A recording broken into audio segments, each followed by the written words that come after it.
পড়ুয়া থেকে আমি রিনা। আমি একটি পুজো সংখ্যা থেকে আজকে গল্পটা বেঁচেছি। খুব সুন্দর একটি গল্প, সবার নিশ্চয়ই ভালো লাগবে। অনেকদিন পরে গল্প নিয়ে বসলাম, একটু অসুবিধার জন্য একটু দেরি হয়ে গেল। যাই হোক, কোনো কথা না বাড়িয়ে আমি গল্পেই যাব। গল্পটির নাম তুমি আছো আমি আছি। লেখক নবকুমার বসু। মানিকের একবার মনে হয়েছিল জীবনে এই প্রথমবার এরোপ্লেনে চড়েই বাড়ি ফিরে আসে। অন্যান্য বারের সঙ্গে এবার কাজের জায়গা থেকে দেশের বাড়িতে ফেরার তফাৎ আছে বৈকি। বিয়ে করতে লোকে কি বারবার যায়? তবে ওই খরচের ব্যাপারটা গায়ে লাগার মতোই বটে।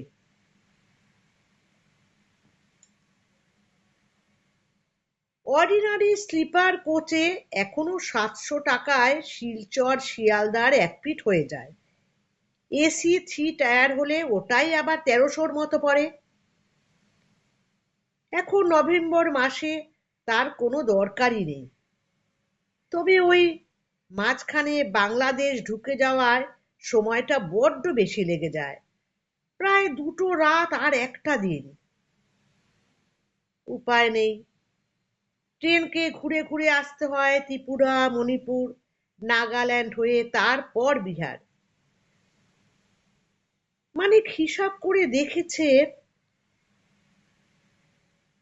শিলচর থেকে বাড়ি ফেরার জন্য যে ট্রেনে আসুক, দূরত্ব পড়ে দূরত্ব পড়ে প্রায় 1350 কিলোমিটার।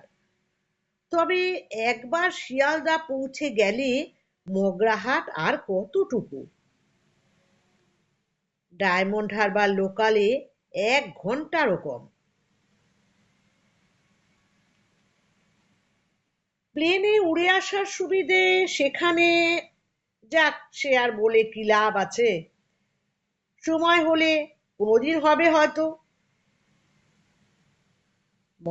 মাত্র ঘন্টাখানেকই দমদম। বিমানবন্দরে যাতায়াত, পৌঁছনো, সব মিলিয়ে ধরলেও বড়জোর এক বেলার ব্যাপার। একটু বেলার দিকে রওনা হলেও বিকেলের মধ্যেই মগরাহাট, কাজীপাড়া। কিন্তু ভাড়াটা যে 4 গুণ বেশি। বাংলাদেশের উপর দিয়ে উড়ে গেলে দূরত্ব 500 কিলোমিটার, কিন্তু তার জন্য প্রায় 4000 টাকা গোনাটা বড্ড বেশি বাবুগিরি হয়ে যায় না? বিয়ের সময় বলে মনটা অবশ্য একটু উড়ু উড়ু হয় বটে, তাহলেও এক ধাক্কায় একেবারে অতগুলো টাকা কিন্তু একবারের জন্য করাই যেত।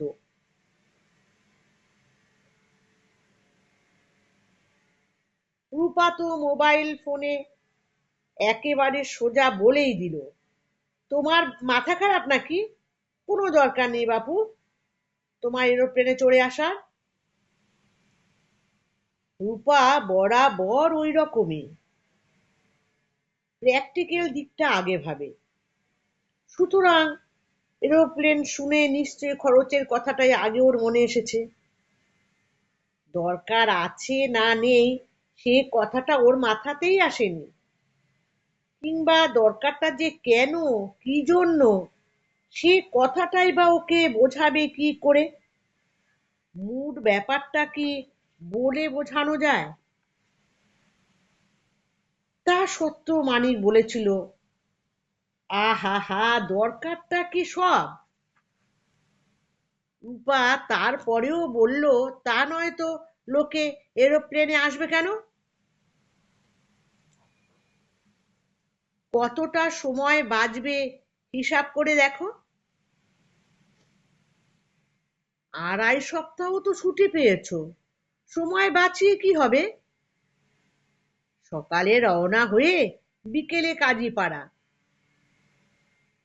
প্রায় 2 দিন এক্সট্রা পেয়ে যাচ্ছি।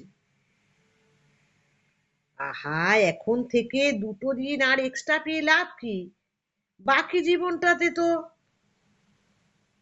মানিক শেষ করতে না দিয়েই বলেছিল, ছাড়ো তো বাকি জীবন, বিয়ের আগে 2 দিন এটা একটা অন্য মজা।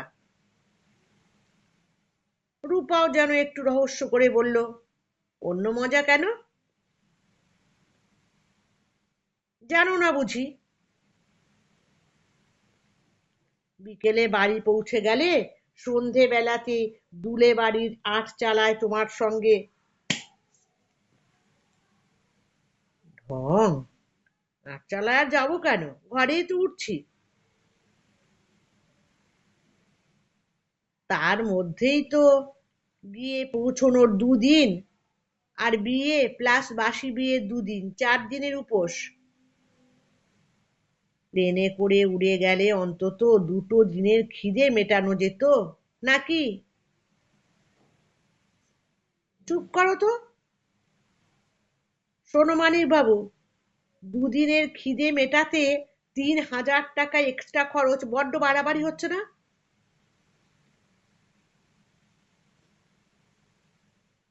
হলে হবে, বারবার তো আর নয়। রূপা মানিকের বিয়ে, মেজাজটাই তো উঠছে এখন। রস একেবারে টুপিয়ে পড়ছে যে। গলার স্বর পাল্টে রূপা আবার বলেছিল, ফালতু অতগুলো টাকা খরচ করো না তো, হাতে রাখো, কাজে লাগবে। 4 দিনের জন্য পুরী যাব হানিমুন করতে। পল্টুকে বলেছি তৎকালে দুজনের 2খানা টিকিট রিজার্ভেশনে করে দিতে। কেমন? শেষ চেষ্টার মতো মানিক বলেছিল, সেটাও আমি ম্যানেজ করে নিতাম। রূপা পূর্ণচ্ছেদ দেওয়ার মতো বলল, কাঞ্চনজঙ্ঘায় রিজার্ভেশন করে ফেলো, আর কথা বাড়িও না। 2 দিনে কিচ্ছু যাবে আসবে না, ভালোভাবে এসো।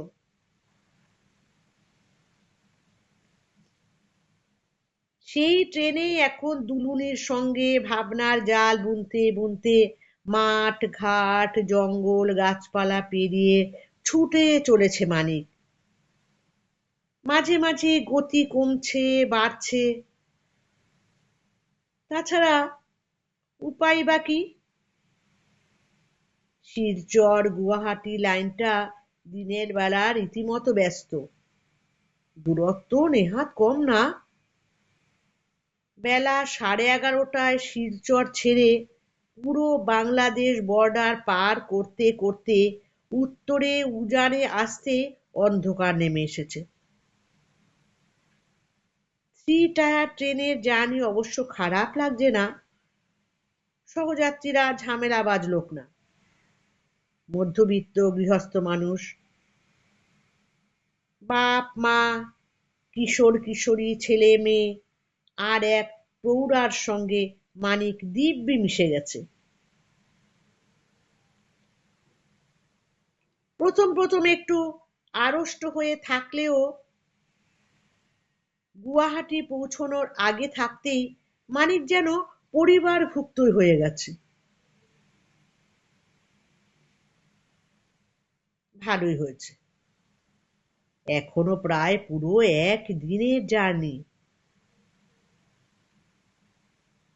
রাতের পরে সারা দিনটাও রয়েছে। অসম ছেড়ে পশ্চিমবঙ্গ তথা উত্তরবঙ্গে ট্রেন ঢুকতে ঢুকতেই মাঝরাত পেরিয়ে যাবে। নভেম্বর মাস পড়ে গেছে, তাই গরমও নেই তেমন।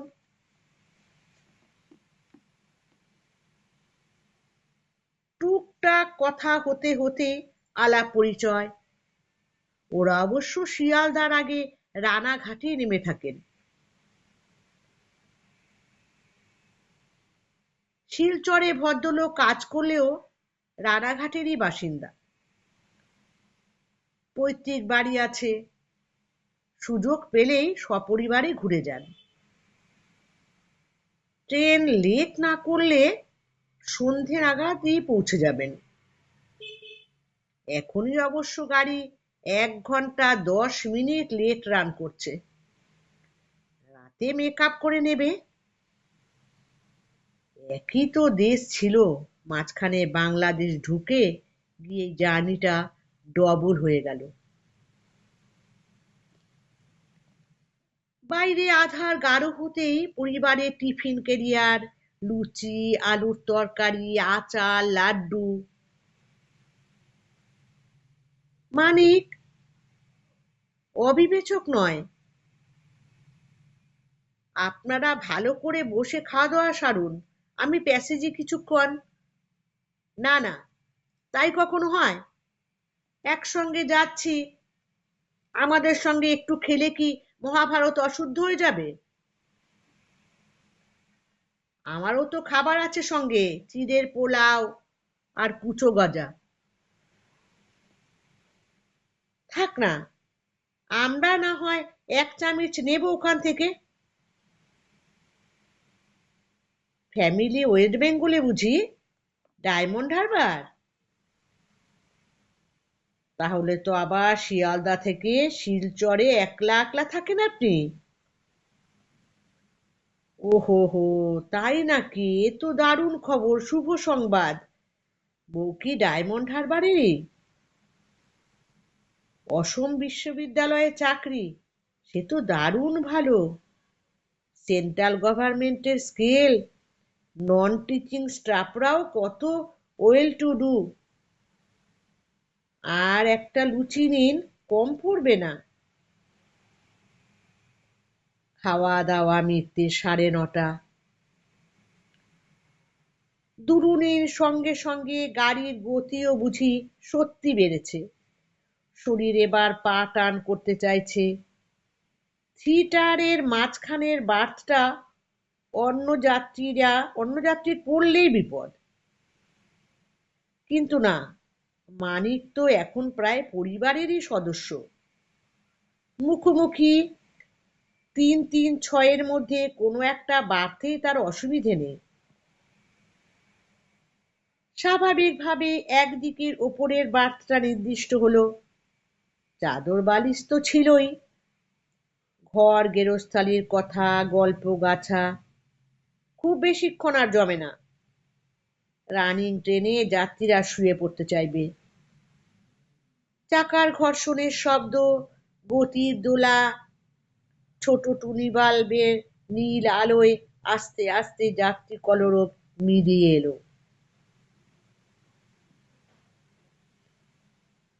মানিকও শুয়ে পড়েছে, তবু ঘুম কি আর আসে?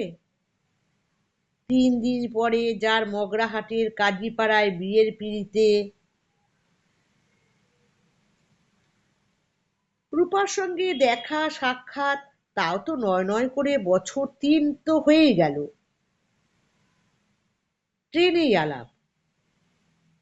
কিন্তু কাজের লোক স্পেশাল যে ট্রেনগুলি দক্ষিণে থেকে যাতায়াত করে সকাল থেকে, সেই ট্রেনে না।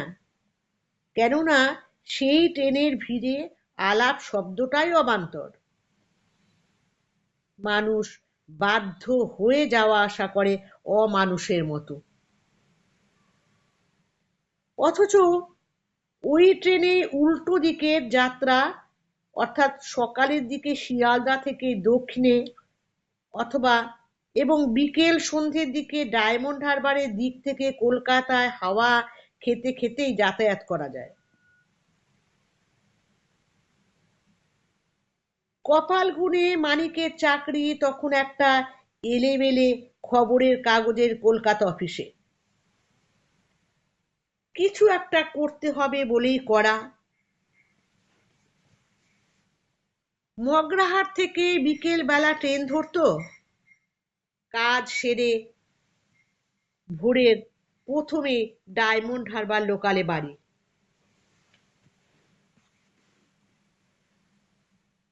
খবরের কাগজ অফিসের কাজ মানে রাতের কাজ। মানিকের কাজ ছিল কম্পোজ করা, নিউজ মিলিয়ে দেখা।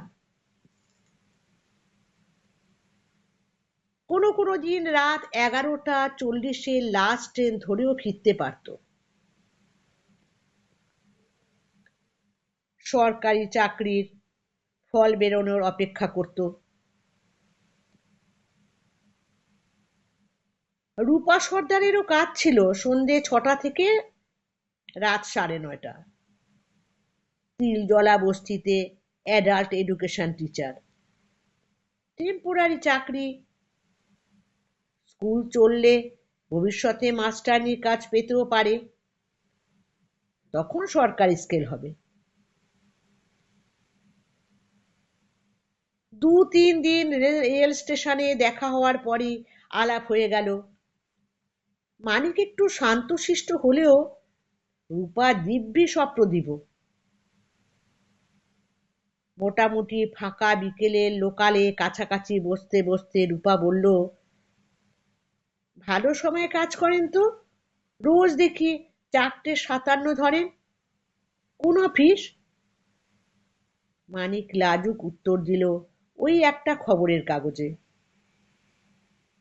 খুব ভালো, বাদুড় ঝোলা হয়ে সকালে যেতে হয় না। হ্যাঁ, সেই জন্যই করি, নয়তো পেরে উঠতাম না। কোন কাগজ? ওই সকাল সন্ধে নামের একটা, বিশেষ চলে না। তাহলেও বেরোয় তো? হ্যাঁ বেরোয়, নদিয়া মুর্শিদাবাদের দিকে কিছু চলে। ফিরতে রাত হয়ে যায় নিশ্চয়ই? অধিকাংশ দিনই ভোরেই ফিরি আমি। তাও ভালো, নয়তো আমাদের এদিক থেকে কলকাতায় কাজ করতে যাওয়া হতো না। আপনার কোথায়? বলার মতো কিছু না, পৌরসভার একটা স্কুলে পড়াতে যাই। সান্ধ্য স্কুল বুঝি? হ্যাঁ, অ্যাডাল্ট এডুকেশন তো, কাজকর্ম সেরে লোক পড়তে আসে, ওই আর কি, গল্প করতে আসে। ফিরতে ফিরতে 10টা 12 পেয়ে যাই, 11টার আগেই বাড়ি ঢুকে পড়ি। ভিড় থাকে না তখন আর। কোন পাড়া? বকুলতলা, দেশবন্ধু ক্লাবের পাশে। আমাদের কাজীপাড়া থেকে তাহলে দূরে নয়, হেঁটে স্টেশনে আসতে 10 মিনিট, তাই তো? তাও দেরি হয়ে গেলে আমি অটো ধরেই নেই। আলাপ হয়ে গেলে দেখা সাক্ষাৎ বাড়ে, ডেলি প্যাসেঞ্জারে তকমা জুটে যায়। এক কামরা যাতায়াত, বাদাম ভাজা, ছুটির দিনেও হঠাৎ দেখা। একদিন আসুন না আমাদের বাড়িতে। রূপাকে আটপৌরে দেখতে হলেও শরীরের বাঁধুনি ভালো, রূপ টানে সুশ্রী লাগে। মানিকও যুবক তো বটে, তাছাড়া উচ্চ মাধ্যমিক পাশ করে ইউপিএসসি ক্লাস 4 জবের পরীক্ষাও দিয়েছে। পিয়ন বা অর্ডারলির কাজ পেলেও কেন্দ্রীয় সরকারের জব বলে কথা।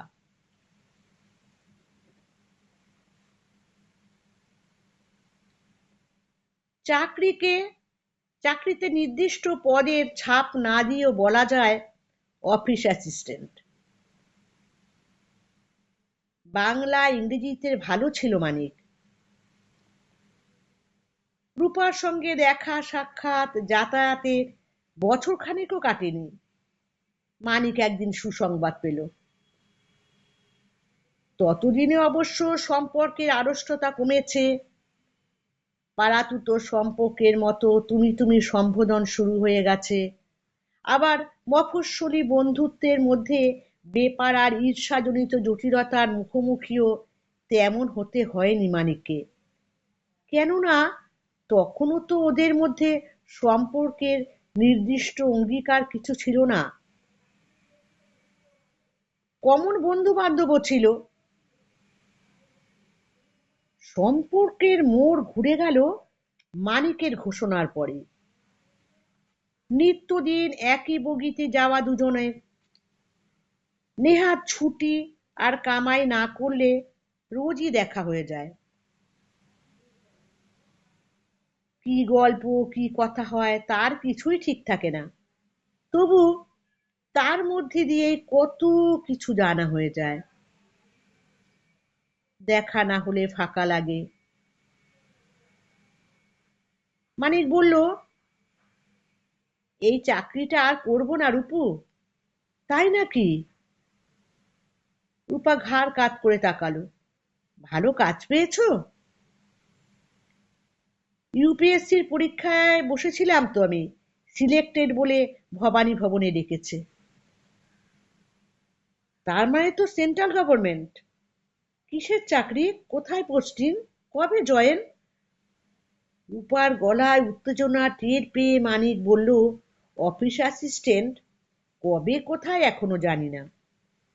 আনন্দে ওর হাত জড়িয়ে ধরে রূপা বলল, এত ভালো খবরটা এতদিন পরে বললে?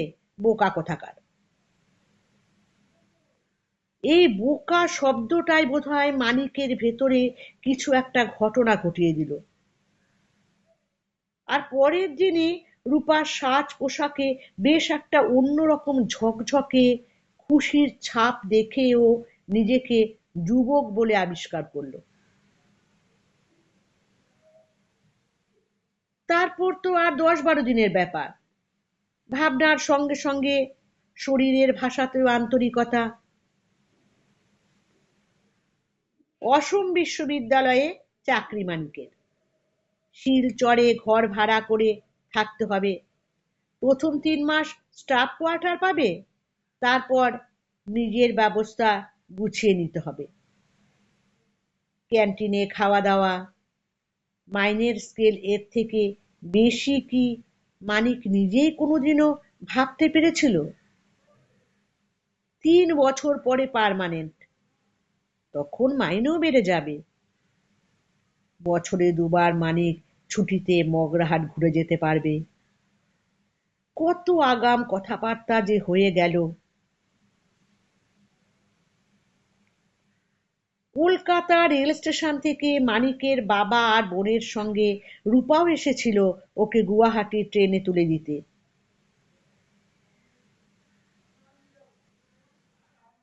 সেখান থেকে ও আবার শিলচর গুয়াহাটি মেল ধরবে পরের দিন। তারপর খোঁজ খবর করবে। কি দ্রুতই যে কেটে গেল 2 বছর। প্রথম দিকে 2-একটা চিঠিপত্র, তারপর তো মোবাইলে কথাবার্তা প্রায় নিত্য। রূপা খুবই বুদ্ধিমতী মেয়ে। নিয়মিত যোগাযোগ রাখে মানিকের সঙ্গে তো বটেই, ওর বাড়ির সঙ্গেও। সম্পর্কে পরিণতি পাবে সবাই জানে। তবু তিলজলা স্কুলের চাকরিটা ছাড়েনি রূপা। নতুন মোবাইল নিয়েছে, মানিকও গোছাচ্ছে। অসম আর কেন্দ্রে একই দলের সরকার, তাই প্রচুর ডেভেলপমেন্ট হচ্ছে। বিয়ে করে বউ নিয়ে গিয়ে থাকার মতো ঘরের ব্যবস্থাও করে ফেলেছে মানিক। রূপার বাড়িও খুশি। 6 মাস ধরে রূপা বিয়ের বাজার করেছে। বউ নিয়েই শিলচর ফিরবে মানিক। কিছু বাজার সেও কি করেনি? একটা সুটকেস বেশি হলো তো সেই জন্যই। টাকা পয়সা, গয়নাগাটি, কত কিছু। রাতের অন্ধকারে ট্রেন সত্যি গতি বাড়িয়েছে। চাকার শব্দ দুলুনিটা গোটা বগিটায় ঘুমে আচ্ছন্ন। মাঝে মাঝে বোধ হয় 2-একটা ব্রিজও পার হয়ে গেল ঝমঝম শব্দে। পাতলা কম্বল গায়ে টেনে নিতে সুখী ভাবনার মধ্যে কখন যেন ঝিমুনি নেমে এসেছিল মানিকে। নিচের বার্থ থেকে কেউ একজন বোধহয় বাথরুমে যাওয়ার জন্য উঠলেন। আর তখনই একটা প্রবল ঝাঁকুনির সঙ্গে বিকট শব্দ পর্যন্ত শুনেছিল মানিক। কিন্তু না, তারপর আর কিচ্ছু না। অন্ধকারের মধ্যে সব কিছু তাল গোল পাকিয়ে কোথায় যে কি হয়ে গিয়েছিল নিথর নৈঃশব্দের মধ্যে অচৈতন্য।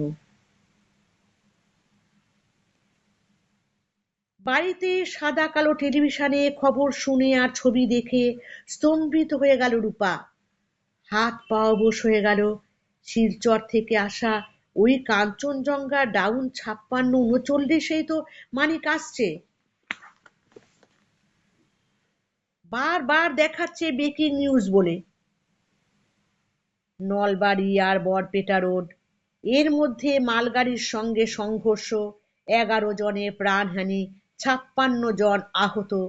রাতে রেলকর্তারা ছুটেছেন ঘটনাস্থলে। রাত 10:30 নাগাদ দুর্ঘটনা। না, এসব কোনো খবর থেকে তো পরিষ্কার কিছু জানা যায় না। রূপা দ্রুত বেরিয়ে গেছে বটতলার দোকান থেকে খবরের কাগজ কিনতে। ততক্ষণে বাড়িতে খবর চাউর হয়ে গেছে। বিয়ে বাড়ির মেরাপ বাঁধা হচ্ছে। আর একটু বেলা হলেই লোকজনের যাতায়াত শুরু হবে। কাজের বাড়ি বলে কথা। খবরের কাগজ থেকে কিছু তথ্য পাওয়া গেল। গুয়াহাটি থেকে মাত্র 32 কিলোমিটার দূরে দুর্ঘটনা ঘটেছে। ছটি বগি লাইনচ্যুত। উদ্ধার কাজ শুরু হয়েছে রাত থেকেই। মুখ্যমন্ত্রী ছুটেছেন উদ্ধার কাজ। সরেজমিনে পরিবেশনে নর্থ ইস্ট ফ্রন্টিয়ার রেলের জেনারেল ম্যানেজার। আহতদের নিয়ে যাওয়া হয়েছে এবং হচ্ছে অসম মেডিকেল কলেজ এবং জরুরি ব্যবস্থা হিসাবে গুয়াহাটি ও সন্নিহিত অঞ্চলের প্রতিটি চিকিৎসা কেন্দ্রে। কেন্দ্র থেকে রেলমন্ত্রী আত্মীয় স্বজনদের সাহায্যের জন্য জরুরি কেন্দ্র খোলা রয়েছে। যাতায়াতের বিশেষ ব্যবস্থা ট্রেন ও বিমানে কলকাতা বা শিলচর থেকে, আলিপুরদুয়ার আর কোচবিহার থেকেও। মাত্র কয়েকটা নাম এসেছে, নাম দেখেছে রূপা। সেখানে মানিক বিশ্বাস নেই। ওসব নাম থাকা বা না থাকায় এখন কিছুই বোঝাও যাবে না। বাড়িতে হইচই, বিশৃঙ্খলা, কান্নাকাটি, হাহুতাশ শুরু হয়ে গেছে। মানিকদের কাজীপাড়া থেকেও লোক ছুটে এসেছে এ বাড়িতে। পাড়ায় খবর ছড়িয়ে পড়েছে, উত্তেজিত আলোচনা চলছে। কিছু একটা করতে হবে। কাউকে তো তাহলে যেতে হয় গুয়াহাটি। সেও তো মুখের কথা নয়। ট্রেন কোম্পানি বিশেষ ব্যবস্থা করলেও হ্যাপা তো কম নয়। ব্যাংক থেকে তোলা টাকার গোছা ব্যাগে ভরে, হাতের সামনে পাওয়া 2-1খানা শাড়ি, ব্লাউজ, সালোয়ার কামিজ ছোট্ট সুটকেসে ঠুসে নিয়ে ছুটল রূপা। কথা পরে হবে। জীবনে কোনো দিন বিমানে চাপেনি, তবুও জিপিওতে চাকরি করা পাড়ার সোনাদাকে বলতেই রাজি। ট্রেন ধরে কলকাতা, জরুরি টিকিট কেটে দমদম। উড়োজাহাজে চেপে যাওয়া যে কি ব্যাপার বোঝার আগে রূপা গুয়াহাটি নাকি গৌহাটি বিমানবন্দরে। ইতিমধ্যে সেখানে দুর্ঘটনায় পড়া ট্রেন যাত্রীদের খবরের জন্য কেন্দ্র খোলা হয়েছে। খোঁজ খবর জানাচ্ছে।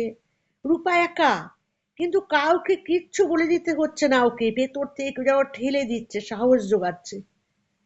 জরুরি কেন্দ্রে খোঁজ নিল। হ্যাঁ, 3 টায়ার রিজার্ভেশন লিস্ট থেকে নাম পাওয়া গেল মানিক বিশ্বাস, 31 বছর বয়স, মেল। কিন্তু আর কিছু না। আগে খোঁজ করুন অসম মেডিকেল কলেজে। বিমানবন্দর থেকে বাস যাচ্ছে, ভাড়া লাগবে না। বিকেল 3:45 মধ্যে হাসপাতালে বিশেষ জরুরি তথ্য কেন্দ্রে রূপা। মৃতের তালিকা বেড়ে হয়েছে 13 জন। আহতের সংখ্যা 70-এর কাছাকাছি। হাসপাতালে ভর্তি করা হয়েছে 17 জনকে। 4 জনের অবস্থা আশঙ্কাজনক। প্রাথমিক চিকিৎসার পরে ছাড়া হয়েছে, এখনো হচ্ছেও। মৃতদের 10 লক্ষ টাকা অনুদান ঘোষণা করেছে কেন্দ্রীয় সরকার। আহতদের 5 লাখ এবং 3 লাখ টাকা। না, মৃতের তালিকায় নাম নেই মানিক বিশ্বাসের। হ্যাঁ, এই তো পাওয়া গেছে। ভূপেন হাজারিকা ওয়ার্ডের 26 নম্বর বেডে ভর্তি। চলে যান দিদি, এই যে কার্ড নিয়ে যান, গেটে দেখাবেন, তারপর সিস্টারকে জিজ্ঞাসা করবেন, ভেতর ঢুকতে দেবে আপনাকে। দূরের পাহাড়ের মাথায় বিকেলের শেষ আলো পড়েছে। তখন রূপা পৌঁছে গেল 26 নম্বর বেডের কাছে। দেশটা অসম হলেও সবই তো বাংলাতেই কথা বলে সবাই। সিস্টার রূপাকে সঙ্গে করে নিয়ে গেলেন। মাথায় ব্যান্ডেজ বাঁধা, হাতে প্লাস্টার। মানিক চোখ বুজে শুয়ে আছে। পায়ে আলতো হাত দিয়ে সিস্টার ডেকে তুললেন। ভালো আছেন তো বিশ্বাস বাবু? আর চিন্তা নেই, এই যে দেখুন কে এসেছেন। শূন্য দৃষ্টিতে তাকালো মানিক। আসলে সেটা দৃষ্টি না, চোখ মেলে তাকানো। রূপাকে টুলের উপরে বসতে দিয়ে চলে গেলেন সিস্টার। বললেন, ভালো আছে, কাল ছুটি হয়ে যাবে। নাম ঠিকানা আর একবার রেজিস্ট্রি করে দিয়ে যাবেন। রেল বা বিমানের ইমার্জেন্সি টিকিটও কাটতে পারবেন। উনি তো আবার সরকারি স্টাফ, কোনো অসুবিধা হবে না। বসুন। মানিকের বুকের ওপরে হাত রেখেছে রূপা। সকাল থেকে এ পর্যন্ত সব ব্যাপারটাই এই প্রথম অবিশ্বাস্য মনে হলো, যে কোথা থেকে কোথায় এসেছে, কি হলো। মানিকের চোখে এবার দৃষ্টি ফিরে এসেছে, কিন্তু মুখে ভাষা ফুটতে সময় লাগলো। গতকাল রাতের পর থেকে সব ব্যাপারটাই এখনো ধোঁয়াটে, ঝাপসা, অবিশ্বাস্য। তারপর সামনে রূপা, মাথার মধ্যে ট্রেন ছুটে চাকার ধারাবাহিক শব্দ পেতে পেতেই মানিক উচ্চারণ করলো, সব শেষ হয়ে গেল রূপু। নিজেকে প্রবল নিয়ন্ত্রণে বাঁধল রূপা। তারপর ঘনিষ্ঠ হয়ে বলল, কিচ্ছু শেষ হয়নি, সবকিছু শুরু হবে বলেই তো আমি ছুটে এসেছি। কার এরোপ্লেনে তোমাকে নিয়ে বাড়ি ফিরবো। তৎকালে হানিমুনের টিকিট কাটা আছে, বলেছিলাম, মনে আছে তো? সব ঠিক আছে। তুমি আছো, আমিও আছি। বলতে বলতে চোখের জল উপচে পড়ল রূপার আনন্দের। কেমন লাগলো গল্পটি? প্রথম দিকে বোঝা যায়নি না গল্পটা এত সুন্দর লাগবে শেষের দিকটা এসে। সত্যি কথাই, সব ভালো যার শেষ ভালো। আজকের মতো নমস্কার, বিদায়।